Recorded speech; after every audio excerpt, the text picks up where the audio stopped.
Selamat pagi, salam sejahtera, shalom. Jemaat yang diberkati Tuhan, tema renungan kita pagi ini lanjutan dari ucapan bahagia yang keempat dari khotbah Tuhan Yesus di bukit. Dalam Matius 5 ayat 6, berbahagialah orang yang lapar dan haus akan kebenaran, karena mereka akan dipuaskan. Kata ini dalam bahasa Indonesia berarti diberkati atau diberi kebahagiaan. Orang yang lapar dan haus akan kebenaran, ini adalah kiasan yang menggambarkan orang yang memiliki kerinduan yang mendalam akan kebenaran dan keadilan.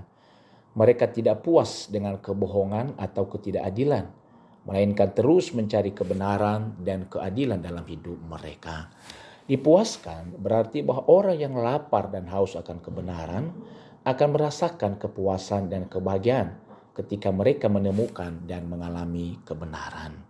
Kebenaran dalam konteks ini dapat memiliki beberapa makna, termasuk kebenaran moral, kebenaran tentang Allah, dan kebenaran tentang hidup. Singkatnya, kalimat ini menekankan bahwa orang yang memiliki kerinduan yang kuat akan kebenaran dan keadilan akan dipuaskan oleh Tuhan. Tetapi seringkali rasa lapar dan haus akan kebenaran ini dilenyapkan oleh kekhawatiran duniawi, tipu daya kekayaan, keinginan akan berbagai hal, dan juga kenikmatan hidup. Hal inilah yang terkadang membuat orang percaya tidak lagi mengalami rasa lapar dan haus akan kebenaran.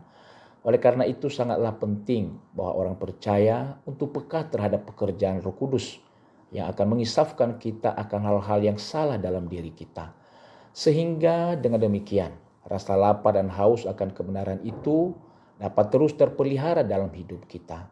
Sebenarnya ketika rasa lapar dan haus akan kebenaran sudah tidak ada lagi dalam diri orang percaya, maka kita sedang mengalami kematian rohani.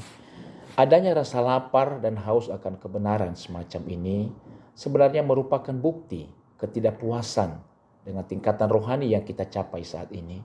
Saat pertama kali kita mengundang Yesus masuk dalam hati kita, Roh Kudus memulihkan kondisi rohani kita. Kita mengalami pengalaman kelahiran baru dalam roh kita.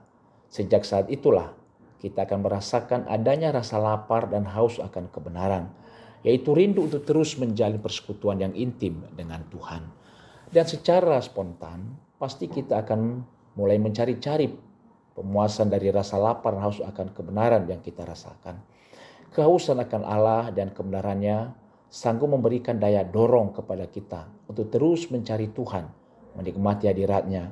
Kita pun akan semakin bergairah kepada perkara-perkara rohani yang akan membuat rohani kita semakin bertumbuh dewasa. Rasa lapar dan haus akan kebenaran harus terus dijaga. Karena saat kita kehilangan rasa lapar dan haus itu, pada saat itu sebetulnya kita sedang berhenti bertumbuh. Dan roh sadar atau tidak, roh kita sedang menjadi sakit. Oleh karena itu, agar kita tidak semakin lemah dan mati kerohanian kita harus kembali menjalin hubungan yang intim setiap hari dengan Tuhan. Doa dan segala aktivitas rohani yang kita lakukan pun tidak akan menjadi sebuah rutinitas agamawi ketika kita bersekutu intim dengan Tuhan. Roh Kudus akan menolong kita menyelaraskan hidup kita dengan kebenaran firman Tuhan. Rohnya akan menolong kita memiliki gaya hidup dengan standar yang semakin tinggi, yaitu sesuai dengan standar Alkitab. Dengan demikian, ada buah-buah rohani yang kita hasilkan dari hidup kita yang mempermuliakan nama Tuhan kita. Amin. Tuhan memberkati kita. Shalom.